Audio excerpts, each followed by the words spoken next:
وبرکاتہ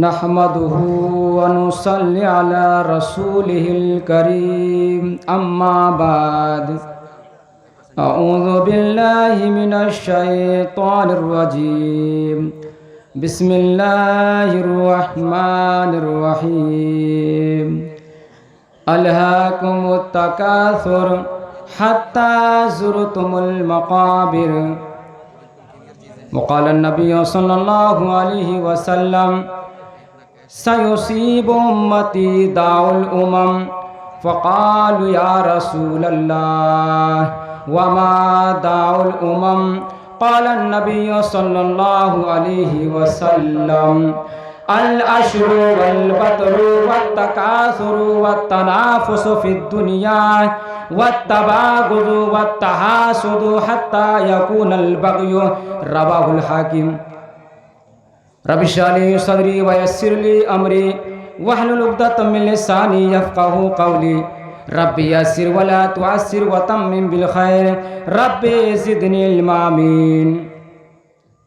جناب صدر اجلاس، معزز علماء کرام، دیگر میرے بھائیوں، دوستوں، بزرگوں، پردہ نشین ماں اور بہنوں اور پیارے بچوں، اللہ رب العالمین کا بہت بڑا فضل و کرم ہے کہ اس نے ہمیں آپ کو دینی و اصلاحی پروگرام میں شرکت کرنے کا موقع فراہم فرمایا۔ حضرات، میں آپ کے سامنے چند منٹ نبی اکرم صلی اللہ علیہ وسلم کی پیشن گوئیاں اور موجودہ حالات کے متعلق کچھ باتیں رکھنے کی کوشش کروں گا۔ حضرات، نبی اکرم جناب محمد رسول اللہ صلی اللہ علیہ وسلم نے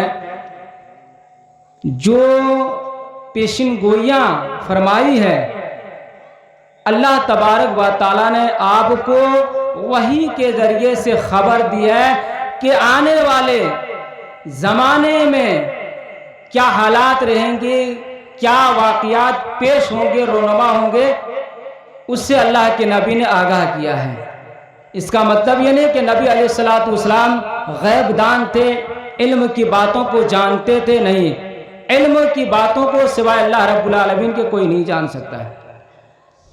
تو چند ہم پیشن گوئیاں آپ کے سامنے ذکر کریں گے۔ پہلی آیت کا ترجمہ سنیے۔ اللہ تبارک و تعالیٰ قرآن حکیم میں ارشاد فرماتا ہے، الہاکم التکاثر، اے انسان، تمہیں مال کی چاہت نے، مال کی لالچ نے، مال کی حرص نے، مال کی خواہش نے، مال کی طلب نے، مال کی جو ہے رغبت نے، ذکر اللہ سے، اللہ کے ذکر سے، آخرت سے غافل کر دیا۔ یہی حال موجودہ حالات میں ہم اللہ رب العالمین کے ذکر کو بھول گئے، اللہ بھی ہمیں بھول گیا۔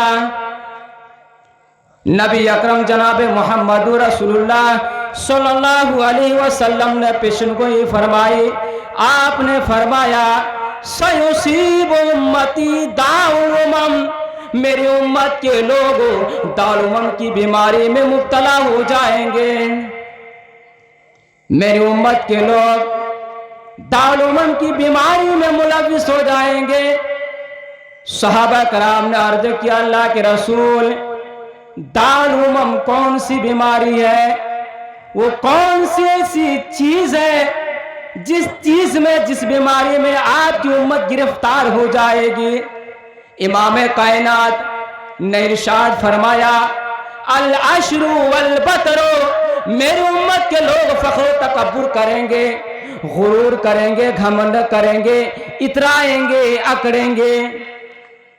وہ موجودہ حالات ہمارے سامنے، وہ دور، وہ وقت، وہ زمانہ ہمارے سامنے موجود ہے۔ کیا ہمارے اندر تکبر نہیں آ گیا؟ کیا ہمارے اندر غرور نہیں آ گیا؟ کیا ہمارے اندر گھمنڈ نہیں آ گیا؟ کیا ہم اپنے آپ کو بڑا سمجھنے لگے ہیں؟ دوسروں کمتر، گھٹیا، معمولی ہم سمجھنے لگے ہیں۔ اللہ کے نبی صلی اللہ علیہ وسلم نے فرمایا، یہ مسلمانوں کی پہچان نہیں ہے، یہ مسلمانوں کی علامت نہیں ہے۔ آپ نے تو فرمایا، مسلم شریف کی حدیث اللہ کے نبی نے فرمایا المسلم اخل مسلم لا یظلم ولا یخذل ولا یحقر التقوى هنا ويشير الى صدره 3 مرات بحسب امرئ من الشر ان يحقر اخاه المسلم كل المسلم على المسلم حرام دمه وماله وعرضه رواه مسلم۔ اللہ کے نبی فرماتے ہیں مسلمان، ایک مسلمان دوسرے مسلمان کا بھائی ہے، دینی بھائی ہے۔ پھر آپ نے یہ پہچان بتلائی مسلمانوں کی، آپ نے فرمایا ایک مسلمان دوسرے مسلمان پر ظلم نہیں کر سکتا، ناحق کسی کا مال غصب نہیں کر سکتا، چھین نہیں سکتا، چوری نہیں کر سکتا، ناجائز طریقے سے قبضہ نہیں کر سکتا۔ پھر آپ نے فرمایا ایک مسلمان دوسرے مسلمان کو ذلیل نہیں کر سکتا، ذلت و رسوائی کرنے کا موقع نہیں دے سکتا ہے، کسی کو حقیر نہیں سمجھ سکتا، کسی کی تحقیر نہیں کر سکتا ہے۔ پھر اللہ کے نبی فرماتے التقوی ہنا، تقوی سینے میں، راوی فرماتے ہیں مسلم شریف کے الفاظ اللہ کے نبی فرماتے ہیں، 3 مرتبہ اپنے سینے کی طرف اشارہ کرتے ہیں التقوی ہنا، التقوی ہنا، التقوی ہنا۔ تقوی سینے میں ہوتا ہے، تقوی سینے میں ہوتا ہے، پرہیزگاری سینے میں ہوتی ہے۔ یعنی نبی اکرم یہ کہنا چاہ رہے ہیں کہ جس کے اندر تقوی ہوگا، جس کے اندر پرہیزگاری ہوگی، جو تقوی شعار والا ہوگا، وہ کسی مسلمان پر ظلم نہیں کر سکتا، کسی مسلمان کو ذلیل رسوا نہیں کر سکتا، کسی مسلمان کو بے عزتی اور بدنامی نہیں کر سکتا، اسی طرح سے کسی مسلمان کو حقیر نہیں سمجھ سکتا۔ پھر نبی اکرم نے یہ بھی فرمایا کہ آدمی کے لیے برا ہونا اتنا ہی کافی ہے، بس اتنا ہی کافی ہے کہ اپنے مسلمان بھائی کو حقیر اور معمولی سمجھے۔ پھر آپ نے یہ بھی فرمایا کل المسلم علی المسلم حرام، ایک مسلمان کا دوسرے مسلمان پر حرام ہے۔ کیا حرام ہے؟ آپ نے وضاحت فرمائی، آپ نے بتلایا دمہ، ایک مسلمان کا دوسرے مسلمان کا خون ناحق بہانا حرام ہے، ومالہ، اس کا مال جو ہے ہڑپنا، اس کا مال غصب کرنا، اس کا مال چھیننا، چوری کرنا حرام ہے۔ اسی طرح سے وعرضہ، کسی مسلمان کی عزت کو پامال کرنا، کسی بھی مسلمان کی عزت کے ساتھ کھیلواڑ کرنا، یہ نبی اکرم نے حرام قرار دیا ہے۔ یہ مسلمان کی پہچان ہے، کسی پر ظلم نہیں کرے گا، کسی کو ذلیل نہیں کرے گا، کسی کو حقیر نہیں سمجھے گا۔ آج ہمارے اندر تکبر آ گیا، نبی اکرم نے جو پیشن گوئی فرمائی آج حالات حاضرہ میں موجود ہے، ہو بہو سیم ٹو سیم، ٹھیک ٹھیک تکبر آ گیا ہے۔ اللہ تبارک و تعالیٰ نے منع کر دیا ہے وَلَا تَمْشِي فِي الْأَرْضِ مَرَحًا، اے دنیا والو، اے میرے بندو، کیوں تکبر کرتے ہو، کیوں زمین میں اکڑ کر کے چلتے ہو، کیوں اترا کر کے چلتے ہو؟ لنکا لن تخرق الارض، تم زمین کو پھاڑ نہیں سکتے، زور زور سے زمین پر چلو، اپنے پاؤں کو مار کر کے چلو، زمین کو پھاڑ نہیں سکتے۔ ولن تبلغ الجبال طولا، اسی طرح سے تم سینہ تان کر کے بھی چلو گے، تم جو اپنے سر کو اونچے کر کے بھی چلو گے، پھر بھی پہاڑ کی جو لمبائی ہوتی ہے، جو اونچائی ہوتی ہے، اس اونچائی اس بلندی تک پہنچ نہیں سکتے ہو۔ پھر گھمنڈ کیوں، پھر ترانا کیوں؟ حضرت لقمان علیہ السلام نے اپنے بیٹے کی نصیحت کرتے ہیں وَلَا تَمْشِي فِي الْأَرْضِ مَرَحًا، اے میرے بیٹے تم جو ہے اکڑ کر کے نہیں چلنا، زمین میں اترا کر کے نہیں چلنا۔ ان اللہ، بے شک اللہ تعالیٰ لا يحب كل مختال فخور، اللہ تکبر کرنے والوں کو پسند نہیں کرتا، اللہ متکبرین کو پسند نہیں کرتا، اللہ متکبر کو پسند نہیں کرتا، اللہ غرور کرنے والوں کو پسند نہیں کرتا۔ آج ہمارے اندر غرور آ گیا ہے، ہمارے اندر تکبر آ گیا۔ مسلمانوں، اللہ تبارک و تعالی ایسے بندوں کو پسند نہیں کرتا ہے، نہیں چاہتا ہے ہم کیوں نہ وہ عمل کرے جس سے ہمارا رب ہم سے جو ہے ہمیں چاہنے لگے، ہم سے راضی ہو جائے، ہم سے خوش ہو جائے، نبی کی اتباع کیجئے۔ قرآن کریم اعلان کرتا ہے فَاتَّبِعُونِی یُحْبِبْکُمُ اللہ۔ اے دنیا والو، نبی کی اتباع کرو، نبی کی پیروی کرو، نبی کی اتباع کرو، نبی کے نقش قدم پر چلو، طریقہ رسول اپنا لو، اللہ تبارک و تعالیٰ تم سے محبت کرنے لگے گا، اللہ تمہیں چاہنے لگے گا، یہی نہیں بلکہ اللہ تمہارے گناہوں کو معاف کر دے گا، تمہارے ساتھ رحم و کرم کا معاملہ کرے گا۔ ہمیں تکبر سے بچنا ہوگا، ہمارے اندر غرور ہے، اکڑ ہے، اللہ رب العالمین کو یہ پسند نہیں۔ اللہ کو تو عاجزی پسند ہے، اللہ کو عاجزی و انکساری پسند ہے۔ میرے پیارے بھائیوں دوستو، کہنے کا مطلب ہے کہ نبی علیہ السلام نے جو پیشن گوئیاں فرمائی ہے اس سے ہمیں آپ کو بچنا ہوگا، اپنے اندر اصلاح پیدا کرنی ہوگی، اپنے اندر سدھار پیدا کرنا ہوگا۔ نبی علیہ السلام نے بلکہ یہاں تک فرمایا، ترمذی شریف کی حدیث ہے، صحیح حدیث ہے، متکبرین لوگ جو ہوتے ہیں قیامت کے روز چھوٹی چھوٹی چیونٹیوں کہ مانند لوگوں کی شکل و صورت میں جمع کیا جائے گا، اکٹھا کیا جائے گا، لایا جائے گا۔ آج تو بہت بڑا سمجھتے ہیں، اپنے آپ کو بڑا سمجھتے ہیں اور دوسروں کو حقیر اور معمولی سمجھتے ہیں۔ میرے پیارے بھائی دوستو، یہی نہیں، اسی پر بس نہیں، اللہ کے نبی فرماتے ہیں کہ جو تکبر کرتے ہیں ان لوگوں کو جہنم کے اس قید خانے کی طرف ہانکا جائے گا، ڈھکیلا جائے گا، جس کو بلس کہا جاتا ہے، اس میں ان کو ڈالا جائے گا، اور جب پیاس لگے گی، پیاس کی وجہ سے نڈھال ہو جائیں گے، رب سے فریاد کریں گے، میرے پروردگار عالم تو نے مجھے جہنم کے اندر بھیجا ہے، پیاس لگی ہے، پیاس بجھائیں۔ اللہ فرشتوں کو حکم دے گا، اے میرے فرشتوں ان کو پانی پلاؤ۔ اللہ کیا پلاؤ؟ اللہ فرمائیں گے جہنمیوں کے زخموں کی پیپ ان کو پلاؤ، اور ان کو جس کو تینۃ الخبال کہا جاتا ہے، جو سڑی ہوئی بدبی کیچڑ ہوگا، اسی کو ان کو پلایا جائے گا۔ تو ہمیں اور ہمیں اور آپ کو جو ہے اصلاح کرنی ہوگی۔ اسی طرح نبی کریم صلی اللہ علیہ وسلم نے فرمایا وَالتَّکَاثُرُ، ایک ایسا وقت آئے گا، ایک ایسا دور آئے گا، ایک ایسا زمانہ آئے گا، ایک ایسا عہد آئے گا کہ جس میں لوگ جو ہے مال کو زیادہ سے زیادہ حاصل کرنے کی کوشش کرے گا۔ یہ بیماری بھی ہمارے اندر آ گئی ہے، یہ بیماری ہمارے اندر بھی آ گئی ہے۔ ہمیں اس سے جو ہے مال کمانا کوئی بری بات نہیں ہے، مال کماؤ لیکن حلال طریقے سے کماؤ۔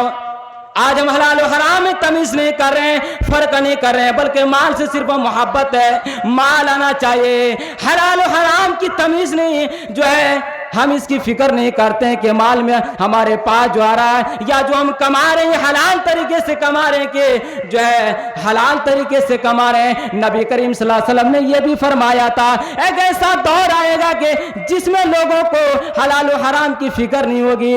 اے لوگوں، نبی اکرم صلی اللہ علیہ وسلم نے فرمایا کہ ایسے لوگوں کی دعا قبول نہیں ہوتی ہے جو حرام مال کھاتے ہیں۔ مسلم شریف کی حدیث اٹھائیے، اللہ کے نبی صلی اللہ علیہ وسلم نے فرمایا ایک آدمی لمبا سفر کر کے جاتا ہے، خانہ کعبہ پہنچتا ہے، بیت اللہ شریف پہنچتا ہے، وہاں اپنے دونوں ہاتھوں کا آسمان کی طرف پھیلاتا ہے، اٹھا دیتا ہے، کہتا ہے یا ربی اے میرے پروردگار عالم میری دعا قبول فرما لے، میری دعا قبول فرما لے۔ امام کائنات جناب محمد رسول اللہ صلی اللہ علیہ وسلم ارشاد فرماتے ہیں وَمَطْعَمُهُ حَرَامٌ وَمَشْرَبُهُ حَرَامٌ وَمَلْبَسُهُ حَرَامٌ وَغُذِيَ بِالْحَرَامِ، جس کا کھانا حرام کا ہو، جس کا پینا حرام کا ہو، جو کپڑا پہنا وہ بھی حرام کا ہے، جو باڈی بلڈر بنایا ہے وہ بھی حرام چیزوں سے بنایا ہے۔ ایسے لوگوں کی دعا اللہ تبارک و تعالی خانہ کعبہ میں جو ہے نہیں قبول فرماتا ہے۔ عام مساجدوں کی کیا حیثیت ہماری اور آپ کی مسجدوں کی کیا حیثیت ہے؟ اس لیے مال سے بچو، مال جو ہے حرام کمانے سے بچو، حلال کماؤ۔ مال لوگ چلاتا ہے، اللہ کے رسول صلی اللہ علیہ وسلم نے فرمایا، مسلم شریف کی روایت ہے، حضرت مطیف رضی اللہ تعالیٰ عنہ حدیث کی راوی ہیں، وہ بیان کرتے ہیں کہ اللہ کے رسول صلی اللہ علیہ وسلم الہاکم التکاثر تلاوت کر رہے تھے اور یہ بھی فرما رہے تھے کیا فرما رہے تھے؟ انسان کہتا مالی مالی، میرا مال میرا مال۔ میرے نبی فرماتے ہیں اے انسان تیرا تو وہ مال ہے ما اکلتا فافنیتا او لبستا فابلیتا۔ اللہ کے نبی فرماتے ہیں اے انسان تیرا تو وہ مال ہے جو تم نے کھا کر کے ختم کر دیا، تیرا تو وہ مال ہے جو تم نے پہن کر کے بوسیدہ کر دیا، جس کو تم نے پہن کر کے پرانا کر دیا۔ او اسی طرح اللہ کے نبی فرماتے ہیں او تصدقا فمزیتا، یا جو تم نے اپنے مال کو آگے جو ہے بھیجا صدقہ کر کے، آخرت کے لیے بھیجا۔ ہمیں دنیا کی فکر، ہمیں آخرت کی فکر نہیں ہے۔ ہم مال سے اس قدر محبت کرنے لگے، اس قدر لگاؤ ہو گیا ہم سے کہ ہمیں دنیا کی فکر ہے، ہمیں آخرت کی فکر نہیں۔ میرے پیارے بھائی دوستو، اللہ کے نبی نے فرمایا وَالتَّنَافُسُ فِي الدُّنْيَا، لوگ جو ہے دنیا کو حاصل کرنے میں ایک دوسرے سے مقابلہ کریں گے، کمپٹیشن کریں گے۔ آج وہی ہو رہا ہے۔ دنیا آج ہم پریشان حال ہیں، ہم مارے جا رہے ہیں، ستائے جا رہے ہیں۔ وجہ کیا ہے؟ حب دنیا و کراہیت الموت ہے نا، ابو داؤد شریف کی حدیث ہے، کتاب الملاحم کے اندر حدیث موجود ہے۔ اللہ کے نبی نے فرمایا ایک ایسا زمانہ آئے گا، ایک ایسا دور آئے گا کہ تمہیں دوسری قومیں تم پر اس قدر ٹوٹ پڑے گی جس طرح سے ایک بھوکا انسان دسترخوان پر کھانے کے لیے ٹوٹ پڑتا ہے۔ اللہ کے رسول سے پوچھا گیا اللہ کے رسول کیا ہم اس وقت قلیل میں ہوں گے؟ کیا ہماری تعداد کم ہوگی؟ ہم قلت میں ہوں گے؟ آپ نے فرمایا نہیں تم قلیل میں نہیں ہوں گے بلکہ کثیر میں ہوں گے، کثرت سے پائے جائیں گے، لیکن تمہاری حیثیت جھاگ کی جو ہے سمندر کی جھاگ کے مانند ہوگی۔